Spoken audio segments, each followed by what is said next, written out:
quiet for decades, now they're roaring back to life. Volcanoes around the world are waking up, from increased seismic activity to spectacular eruptions. Is Earth in real danger? For 70,000 years, Taftan volcanoes successfully convinced everyone it was extinct. But new satellite images show that its summit is rising, like something inside is stretching it, rolling it over, and cracking its neck after the world's longest nap. Scientists aren't too happy about it, so let's see if you have a reason to be worried too. Volcanoes can wake up when earthquakes shake them awake or storms mess with underground water. But scientists checked.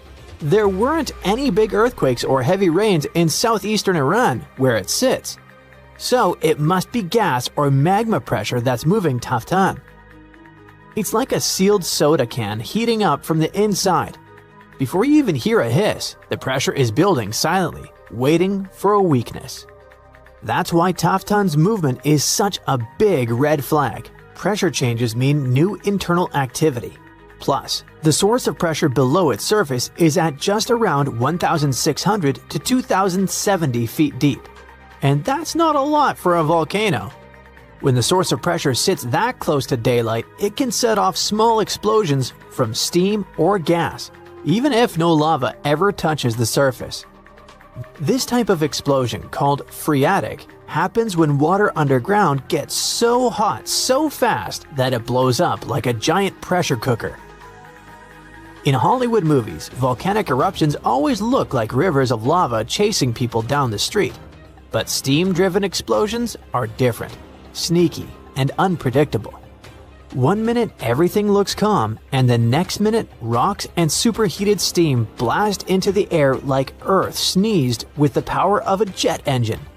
For Taftan, this is exactly the scenario scientists are afraid of.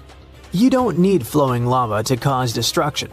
A steam-driven explosion can launch boulders the size of cars and shoot ash clouds thousands of feet up. Even if you don't live anywhere near Iran, Taftan isn't just a local issue. Volcanoes breathe out gases that travel with the wind, and Taftan produces sulfur-heavy emissions when it's active. Sulfur dioxide doesn't just smell bad, but messes with air quality, irritates lungs, and reacts in the atmosphere to form particles that can dim sunlight and cool temperatures. That means neighboring countries might feel the effects even if they never see the volcano. And if a phreatic explosion blasts ash high enough, it could drift into international flight paths like volcanic confetti nobody asked for. Even smaller eruptions can have ripple effects. Remember that time a volcano in Iceland with a name I won't ever pronounce correctly blew up in 2010? It disrupted all the air travel across the Atlantic, and in our case, a modest ash plume drifting into major air corridors could ground flights across the Middle East, South Asia, and beyond. You know, gas emissions don't respect borders. They drift, mix, and settle wherever the wind decides to drop them. Alright, all this sounds pretty creepy, but with all the modern sensors, scientists should find out about an eruption in advance, right? Not really. As Taftan sits in a really remote region, setting up monitoring stations there is tricky, expensive, and frankly, was never a priority because everyone assumed the volcano was done for.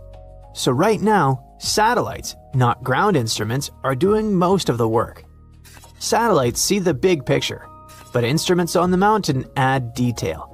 And that's why it was so important for Taftan to be reclassified from extinct to dormant. Because dormant volcanoes need eyes on them 24/7. When a volcano is labeled extinct, countries don't invest in evacuation plans, hazard maps, or monitoring equipment. Changing Taftan's status forced everyone, from local officials to global scientists, to admit it can cause trouble. And that means preparing for ashfall, gas emissions, sudden eruptions, and the long-term questions. Questions like, what if this awakening isn't temporary? What if this is the beginning of a whole new activity cycle? Long-term, Taftan might settle down again, or it might be entering a period of renewed activity. Volcanoes don't run on human timelines. A short-term phase for a volcano could be days or years. and the uplifting summit might mean there's deeper magma movement, not just a surface burp. It has gone up by about 3.5 inches over 10 months between July 2023 and May 2024. And a mountain rising is like Earth inhaling. And if Earth inhales too deeply, it eventually exhales. And in volcanic terms, that exhale is nothing good. Right now, Taftan is breathing in, and nobody knows when it plans to breathe out. This already sounds like too much drama, but there's more where it came from. Some of the biggest, angriest supervolcanoes on Earth are starting to wake up. When one of these monsters erupts, the whole planet feels it, even people living thousands of miles away. Scientists worry because a super eruption could move faster than our ability to prepare food, evacuate cities, or deal with the chaos afterward. That's what makes supervolcanoes so scary. Not just the explosion, but how little time we might have to react. If you live near Naples, you already know at least one supervolcano and how it acts. Streets crack, steam leaks from the earth, the harbor fills with sediment, and swarms of small earthquakes rattle windows like underground thunder. All of that comes from Campi Flegrei, a massive supervolcano caldera that last erupted in 1538. For years, scientists read these signals as classic warnings of magma rising. But two recent studies, one in 2023 and another in 2025, completely changed how we understand what's really going on. And surprisingly, they brought a bit of hope with the danger. In 2023, studies zoomed in on carbon dioxide, a gas volcanoes pump out when magma starts acting up. At Campi Flegrei, CO2 levels jumped after 2005 to about 4,000 to 5,000 tons a day, which sounds like magma rising fast. But when scientists checked other gases like nitrogen and helium, the chemistry didn't fit that idea at all. It turned out that the extra CO2 came not from rising magma, but from super hot fluids underground, cooking the surrounding rocks and releasing gas on their own. In the 2025 study, lab experiments showed that the shaking comes mainly from a sealed underground water and steam reservoir. When that natural lid traps pressure, it eventually cracks and releases steam and sets off sudden quakes that people feel at the surface. That idea also explains something that always confused scientists. The earthquakes usually start close to the surface and then move deeper, which is the opposite of what rising magma would do. After the strongest shaking, the ground often sinks a little, like a balloon slowly deflating after you let some air out. None of this means Campi Flegrei is suddenly safe though.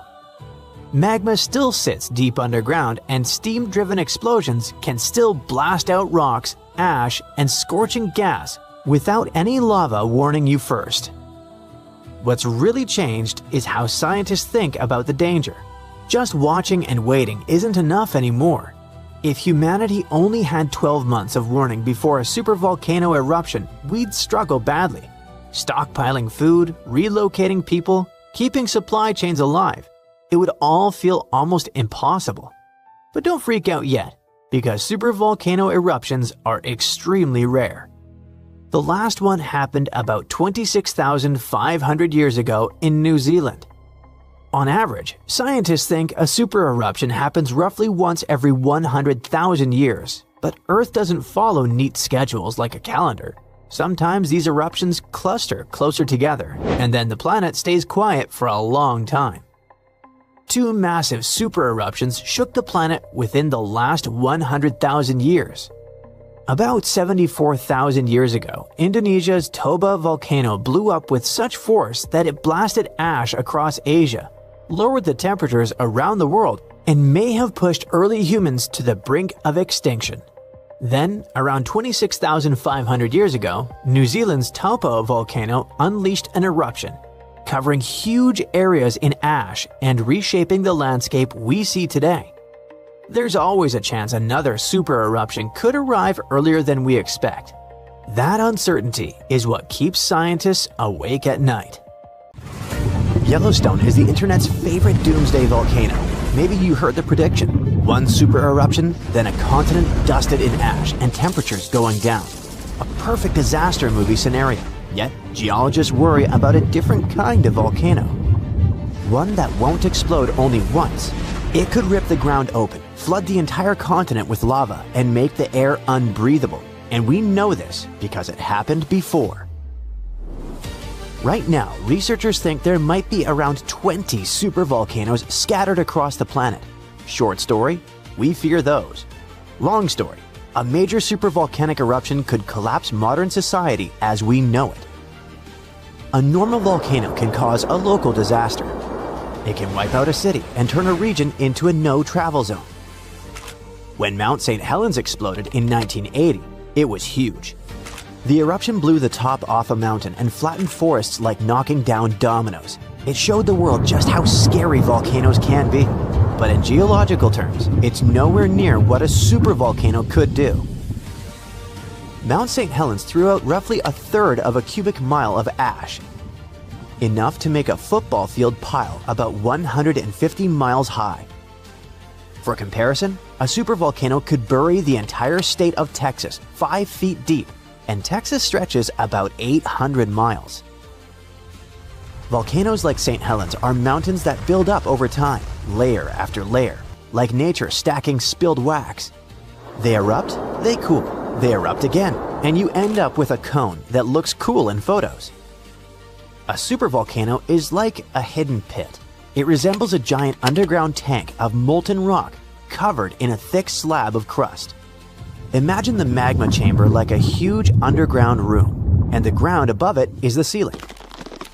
During a super eruption, cracks rip open across that ground and magma forces its way up through them, like steam blasting out of a pressure cooker. Ash and gas roar high into the sky. It can start in multiple spots across a wide area, not one neat hole.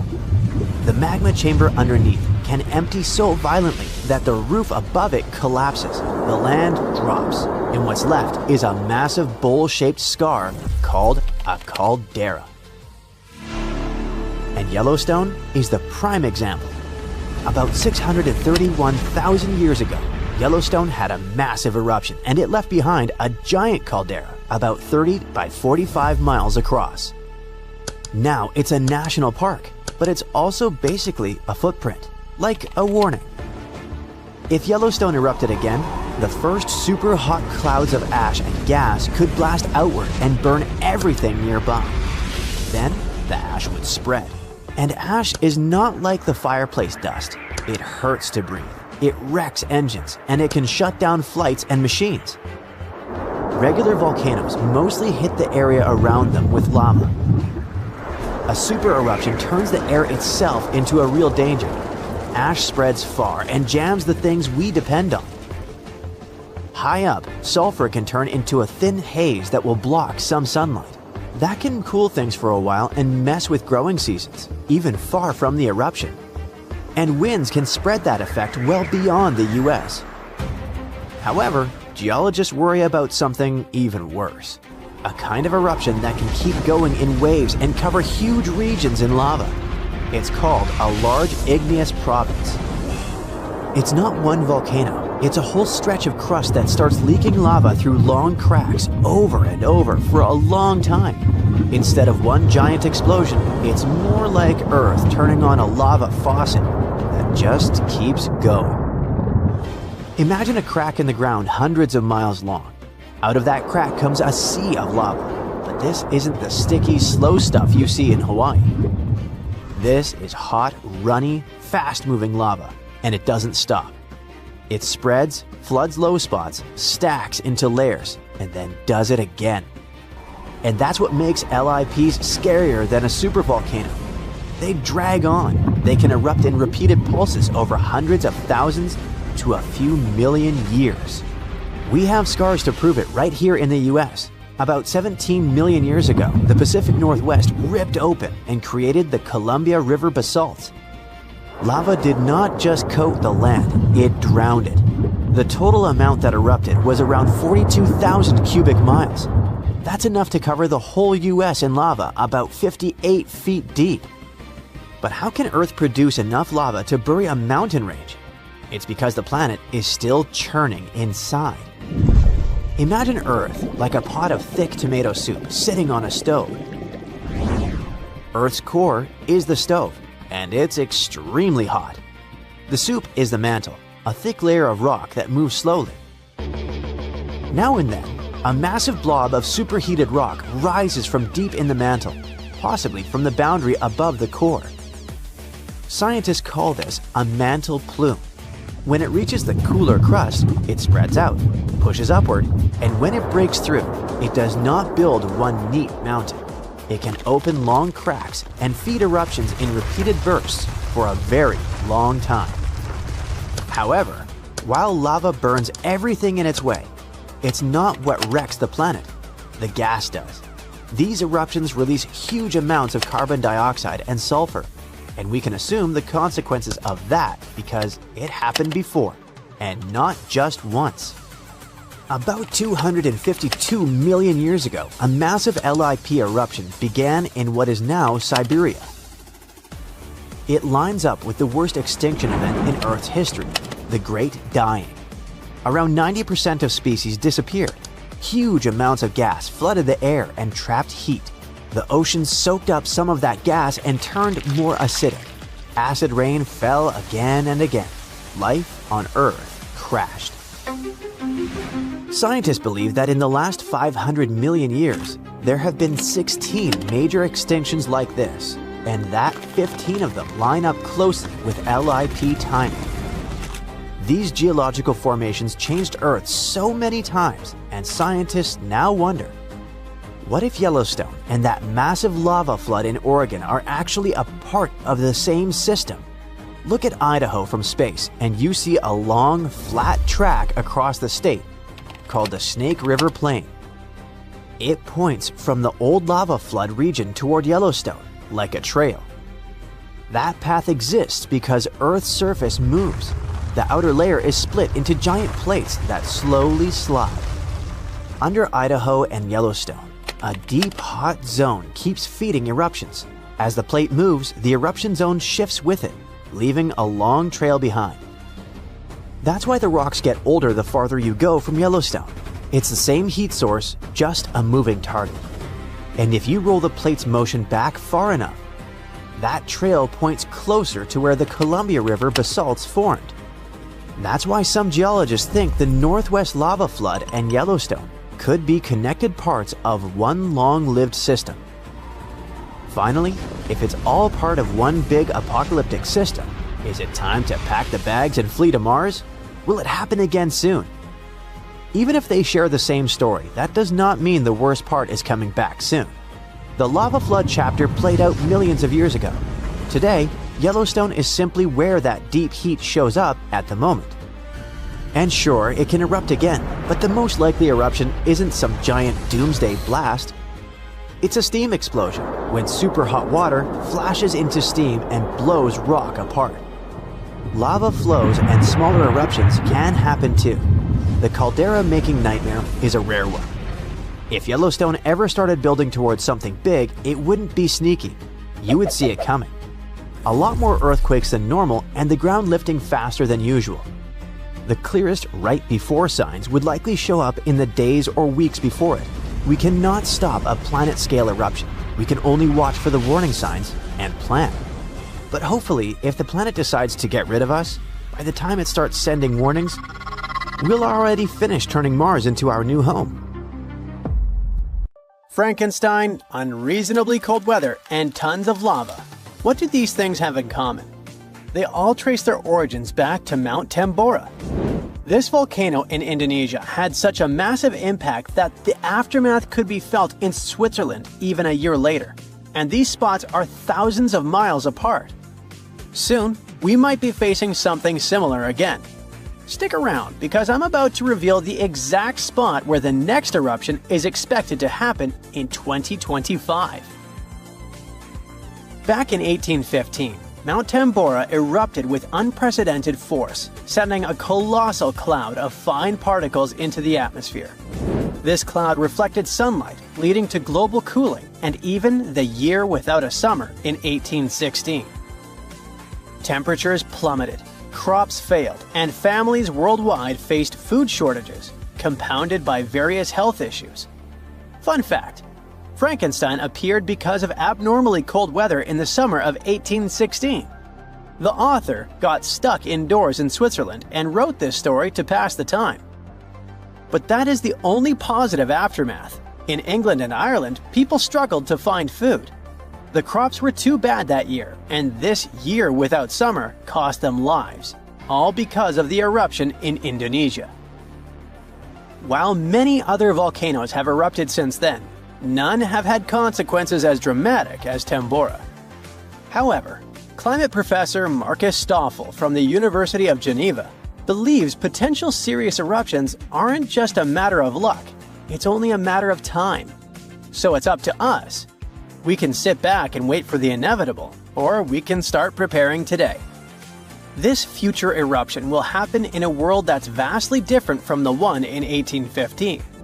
Not only is our planet more densely populated now, but we've also experienced irreversible changes that affect our daily lives. Now, if you think volcanoes are always the bad guys, think again. They've actually played a crucial role in shaping our planet.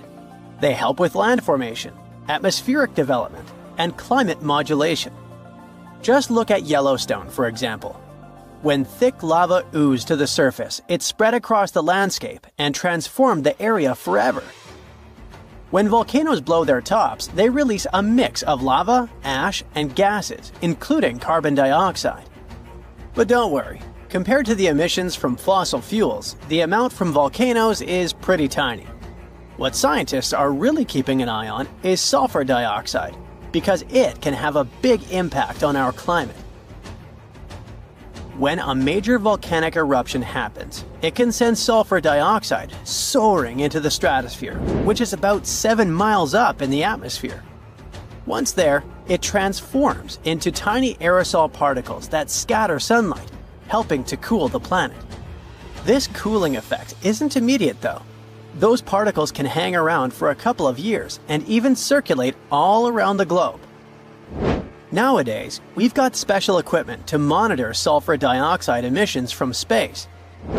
Take Mount Pinatubo in the Philippines. During its eruption in 1991, it released around 15 million tons of sulfur dioxide.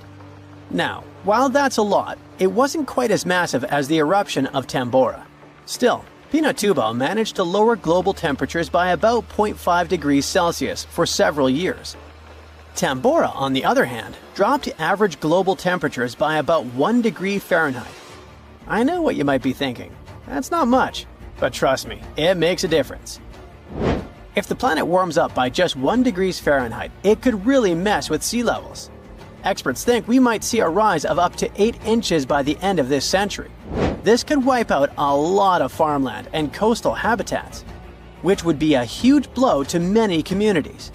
So maybe a volcano eruption that can cool off the planet is like a natural mechanism helping us out? Not exactly. While it does cool the planet off, don't get tricked into thinking it's the kind of coolness our planet needs. Such temperature shifts can severely mess up with the crops, like they did in 1816. There's also evidence that major eruptions can disrupt rainfall patterns, leading to drier conditions in monsoon regions across Africa and Asia. You see, the summer monsoon relies on the temperature difference between land and ocean, which can be altered by volcanic activity. Interestingly, a warmer climate may enhance the cooling effects of volcanic eruptions. Experts explain that the formation and movement of aerosol particles depend on climate conditions. As global temperatures rise, faster air circulation can lead to smaller aerosol particles, which are more effective at scattering sunlight and thereby intensifying the cooling effect. Oceans also contribute to this dynamic. A warming ocean surface creates a stratified layer, hindering the mixing of warm and cold water, which could mean that volcanic eruptions primarily cool the upper ocean layer and the atmosphere above it, according to Stoffel. Moreover, climate change may influence volcanic systems directly. The melting of ice can trigger more eruptions by reducing the pressure that allows magma to ascend more easily. Additionally, increased rainfall associated with climate change can seep into the ground and interact with magma, potentially sparking eruptions. While the prospect of a cooling period due to a volcanic eruption might seem beneficial amid climate change, scientists warn that the effects could be dire. The immediate consequences could be severe, particularly for the estimated 800 million individuals residing near active volcanoes. A major eruption could devastate entire cities. For example, Campi Flegrei, located near Naples, Italy, is showing signs of increased activity and threatens the lives of about 1 million people. Now, if you're from Oregon, beware, as experts say this state might experience volcano eruptions. Are you scared? Don't be. It's actually not as scary as it seems. Let me explain why. There are more than 80 volcanoes in Oregon, but we're not interested in a single one of them because it's an underwater volcano that is likely to erupt in 2025.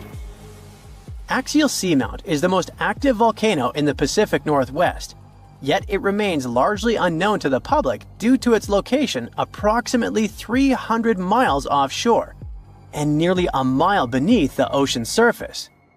While its upcoming eruption is expected to pose no threat of a tsunami or significant land-based earthquakes because of its depth and distance from the Cascadia Fault, the data gathered from studying its eruptions can enhance our monitoring of potentially more hazardous volcanoes.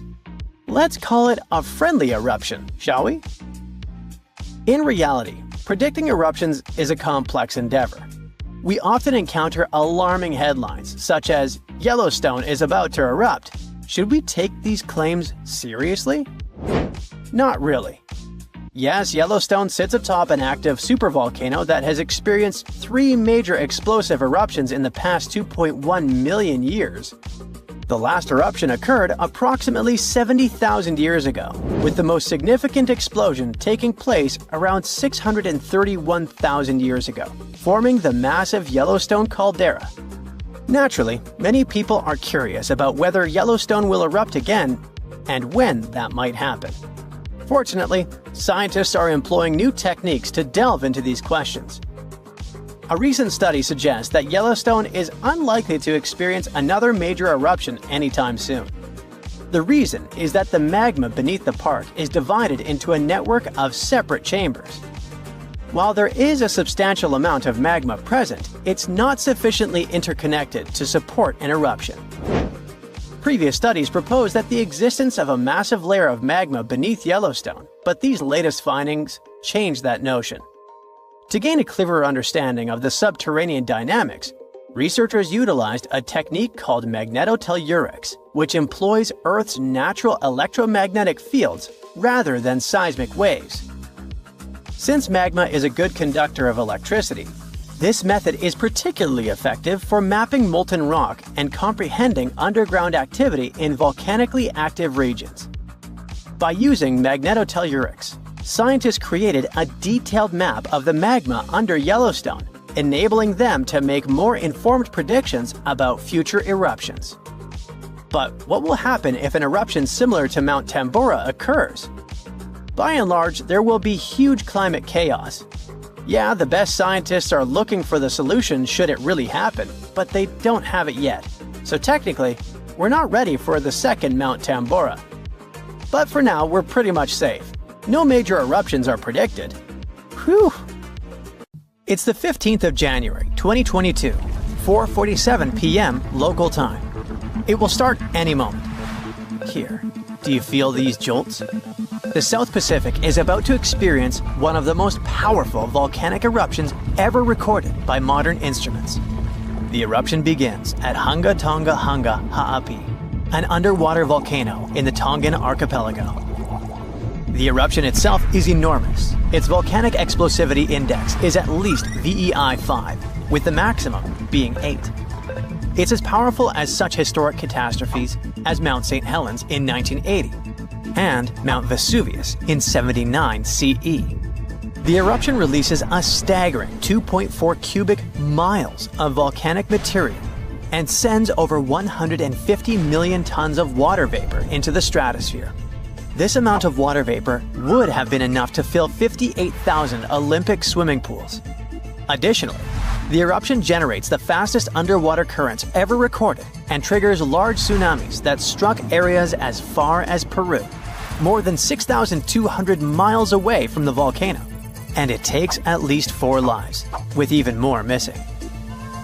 But the craziest thing is that just before the eruption, 15 minutes ahead of time, there was a kind of warning. But as it often happens, people simply missed them. 2 seismic stations, about 466 miles away from the volcano, which is pretty far for this kind of thing, picked it up. They figured out it was a Rayleigh wave, which is a type of seismic wave that moves along Earth's surface. This wave was caused by a fracture in the ocean floor, where magma and seawater started to interact under a lot of pressure. That's likely what triggered the eruption. The crazy thing is that normally, volcanic seismic signals are pretty small and can only be detected close to the volcano. But this Rayleigh wave traveled way farther than usual and was much stronger. It means there had to be a massive amount of movement going on beneath the surface before the eruption. While people on the ground didn't feel it, those distant sensors picked it up.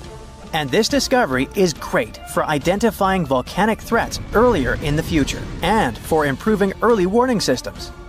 If scientists can detect these seismic precursors, they could give a heads up before an eruption happens. That would give people time to evacuate and reduce the chances of injuries or property damage, especially for underwater volcanoes like this one, which can also trigger fatal tsunamis. Now, the eruption was big, but its impact was mostly contained. However, this discovery underlines how important seismic data is for predicting and preparing for these disasters. Even though this precursor wasn't used to issue a warning during this eruption, the idea that we could use this kind of information in real time during future eruptions is really promising, especially for underwater eruptions, which apparently might give us more warning time than we thought. Even though we wouldn't have been able to hear that precursor warning signal, there is a sound so loud it could actually finish you. And while such sounds are incredibly rare, the loudest noise ever recorded was indeed fatal to those who were close enough. On 27 August 1883, the eruption of the Krakatoa volcano in Indonesia created the loudest noise ever measured. It's thought to have been an astonishing 310 decibels at the source. To put this in perspective, a hand drill produces the sound of 98 decibels. The noise produced by a jet engine measures 140 decibels. And the sound of 180 decibels is capable of destroying your hearing tissue. So, the sound Krakatoa produced reached more than 170 decibels at a distance of 100 miles. And sailors aboard a ship just 40 miles from the eruption had their eardrums burst from the sound. The explosion's reverberation was so powerful that it was heard 3,000 miles away. In fact, at a farm in Alice Springs, Australia, over 2,200 miles away, sheep farmers reported hearing what they thought were gunshots. The sound from Krakatoa traveled around the world multiple times. Although no one heard the explosion beyond 3,000 miles, spikes of atmospheric pressure were recorded in places as far away as Canada and England. Those must have been the sound waves produced by the eruption traveling around the globe. Sound above 150 decibels can potentially cause life-threatening harm. In particular, sounds between 170 and 200 decibels can result in lethal conditions, including burst lungs. Anything over 240 decibels could cause fatal injuries, and you don't even want to know what those are. I'll just say that those sometimes happen to cartoon characters, but rarely to people. The scientific explanation behind this is that sound is essentially a wave of pressure, which can travel through both solids and liquids. And, in the case of an incredibly loud sound, pass right through the human body. If the pressure from such a sound is high enough, it can rupture eardrums and internal organs, causing significant and often fatal damage. Now, you probably know how volcanoes sometimes have small earthquakes before they erupt. Well, they often produce this weird sound called a harmonic tremor. The sound kind of hums, and the frequency of the hum gets higher and higher until it suddenly stops just before the volcano erupts. The sound has been recorded at a bunch of volcanoes around the world. But the thing about Redoubt Volcano in Alaska is that its tremor is so intense, people can actually hear it. It's like the volcano is letting out this crazy scream right before the eruption. According to a geophysicist at the University of Washington, the frequency of Redoubt's harmonic tremor is so high that it is barely perceptible as a low bass hum, and that's at its highest pitch. All because the pitch of Redoubt's tremor exceeds that of any other recorded volcano. It questions the limits of the existing models used to explain these phenomena. That's why researchers had to propose a new model to account for these unusually high-pitched tremors. Most volcanoes produce sound when magma bubbles vibrate as they rise through cracks in Earth's crust. But in the case of Redoubt, scientists believe that the harmonic tremor and associated earthquakes occur when magma is forced through a narrow opening under immense pressure. The thick magma sticks to the rock surface inside the conduit, a channel or a pipe that carries magma from a reservoir or chamber to the vent. As the pressure builds, the magma moves upward. This makes it stick again until the pressure forces it to move once more. These sudden movements cause small earthquakes, which, as the pressure increases, occur more rapidly and blend into a continuous rising noise. So it's actually the rocks making the sounds. This new model is important because it could help scientists better understand the eruptive cycles of volcanoes like Redoubt. It could also serve as a limited early warning system. By the time Redoubt began to scream like this, the volcano had already been erupting for a few days. So the tremor might only provide a few minutes or hours of warning before the next explosion. The harmonic tremor at Redoubt reaches an extremely high frequency, then falls eerily silent before the volcano erupts again. This pause occurs when the earthquake activity slows down and the two sides of the fault slip smoothly against one another. Maybe that's when even earthquakes can't keep up anymore. The new model may also apply to other volcanoes, such as the Soufriere Hills volcano on the Caribbean island of Montserrat. The research team is now planning to investigate why the pressure at Redoubt is concentrated in one specific spot. To move ahead in their research, the scientists have created 2 recordings of Redoubt's seismic activity. The first, a 10-second recording, compresses about 10 minutes of seismic sounds and harmonic tremors, sped up 60 times. The second, a 1-minute recording, condenses roughly an hour of activity, including more than 1,600 small earthquakes that had occurred before Redoubt's first explosion with harmonic tremor. These recordings could provide crucial insight into the dynamics of volcanic eruptions and the signals that precede them. The ground suddenly starts shaking. Clouds of gas start forming in the sky, making it dark during broad daylight. Bits of the ground start swelling, lifting, and even collapsing. These are the telltale signs of a volcano that is bound to erupt. And this is what could easily happen again with Mount Spur. It's only about 75 miles from Anchorage, one of Alaska's busiest cities. More than half of the population of the northernmost state of the US live there. There's also a huge amount of air cargo that passes through its international airport daily. So anytime a volcano this close to such a vital hub begins to get restless, people start paying attention. Just FYI, approximately 350 million people in the world live within the danger range of an active volcano. That means that around 1 out of 20 people live in an area at risk of volcanic activity. Alaskans probably wish that Spur's reawakening was fiction, but it's actually true. The Alaska Volcano Observatory picked up on several of these "I'm about to erupt" signs from Mount Spur. So much so that they raised the alert level to yellow, which means unrest above normal background levels. Spur erupted twice in the 90s, and it was pretty intense. If we were ranking volcanic eruptions on a scale from 1 to 10, these eruptions would rank a 6 or 7. Not that terrible, but still worth 10 to 17 million in damages. However, these numbers are nothing compared to Alaska's 1988 Redoubt eruption, another volcano that erupted and summed up a staggering $345 million in damages, mainly because its ashes hit aircraft engines, such as the KLM 747 that lost power after all its engines went off due to the ashes. If people weren't paying attention to Alaska's unstable geology before that, well, they surely started to after it. When you think of the hazards of volcanic activity, the first thing that might possibly pop in your mind is Pompeii, Italy. Of course, that's the worst-case scenario, a city being engulfed by lava. Spur may seem innocent compared to Vesuvius, but it still took its toll. The last time it erupted in the 90s, and it threw volcanic aerosols over 60,000 feet into the atmosphere. Let's get our science straight here. Think of volcanic aerosols like liquid particles that are released into the atmosphere during an eruption.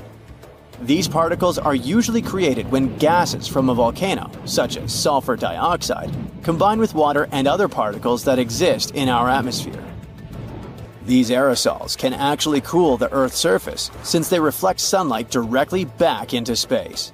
And that's not the worst part. It can stay in the atmosphere for several years after an eruption, causing lots of health issues. The eruption unleashed blazing fast avalanches of hot gas and ash called pyroclastic flows, along with thick, muddy floods known as lahars. Oh, and there were also the massive volcanic boulders. These rock chunks were huge, some over 3 feet long, and they blasted out from the volcano like nature's cannonballs, landing more than 6 miles away. All that volcanic heat melted part of a nearby glacier, kicking off debris flows that dammed up the Chakachatna River and created a whole new lake along the valley. Some good came out of Spur's first eruption, though. The main lesson was, volcanic monitoring pays off. The local monitoring was able to reduce the economic damage done by the eruption, especially for a city that has an intense air traffic. Spur is deemed as dormant for the moment, but it could go off anytime soon. You see, volcanoes are classified as active, dormant, or extinct, depending on how much action they're putting on. If it's still active, it's still rumbling and erupting somewhat regularly. Dormant means it's had some recent activity, but it's still lying low for now. And extinct, that's when it's been quiet for such a long time that we figure it's done for good. One of the US's most dangerous active volcanoes is Mount St. Helens. This volcano is actually responsible for the most powerful eruption in US history. Its last blast was so intense, it threw off about 1,300 feet off its summit. Basically, the top of the mountain vanished, and if you thought Mount Spur's ash cloud was impressive, St. Helens wins the competition since it launched its ashes 80,000 feet into the sky. Eastern Washington plunged into total darkness. But it wasn't just that.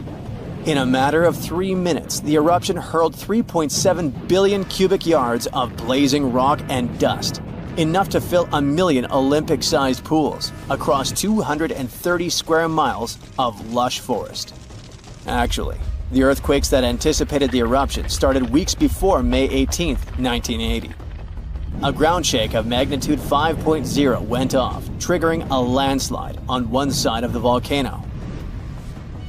By the end of the official eruption date, 57 people had lost their lives. Nearly 7,000 big-game animals like deer and elk were wiped out, and millions of birds laid scattered on the burnt earth. Researchers don't think St. Helens will blow at the same magnitude again anytime soon, but they're keeping an eye on it, because this volcano is not exactly finished. By the way, the word volcano comes from the Roman name Vulcan, which was the Roman deity of fire, and they often happen at the meeting point of tectonic plates, which are the pieces of the Earth's surface that fit together like a jigsaw puzzle. The so-called Ring of Fire, located in the Pacific Ocean, is the world's danger zone when it comes to volcanoes. It contains between 750 and 915 active volcanoes. The largest volcano located in the Ring of Fire, also the largest active volcano in the world, is the Mauna Loa. It's over 13,000 feet high, and it's located in Hawaii. Researchers say that Mauna Loa has been erupting for at least 700,000 years. Its most recent eruption began on the 27th of November 2022, and it lasted until December 13th. It's been quiet since the 80s until it decided to wake up again. Thanks to constant monitoring by the Hawaiian Volcano Observatory, it didn't cause any casualties when it last erupted. Scientists have been investing big time on volcanic monitoring, not only to reduce economic hazards, but also to save lives. The most recent attempt has been to drill into volcanoes. Recently, a group of scientists went all the way to Iceland in one of the world's volcanic hotspots. There are around 33 active volcanoes in Iceland alone, but the one that is the most interesting to them the most is the Krafla volcano. The Krafla has erupted around 30 times in the last 1,000 years, and its most recent eruption was in the mid-1980s. The project named Krafla Magma Testbed, or KMT for short, is hoping to advance the understanding of how magma behaves underground. The main advantage of this drilling research is predicting the risk of eruptions, but it can also help to push geothermal energy forward. I mean, can you imagine having electricity that is run by the limitless source of volcano power? The KMT team will begin drilling holes deep into volcanic ground in 2027. They're aiming at reaching over a mile into the ground. After all, it's different to monitor lava activity when it's on the surface than when it is still below ground. This will allow researchers to listen to the pulse of the Earth, according to them. They're saying this research is as revolutionary as the first time man went to the moon. Oh, and speaking of that, I was shocked to discover that volcanoes exist all throughout the solar system. Yep, other planets and moons have volcanoes too. The largest volcano in our solar system is Olympus Mons on Mars. It's a shield volcano, much like the ones that make up the Hawaiian Islands. It's about 370 miles wide. If we transported it all the way back to Earth, it would almost occupy all of Poland. Yikes.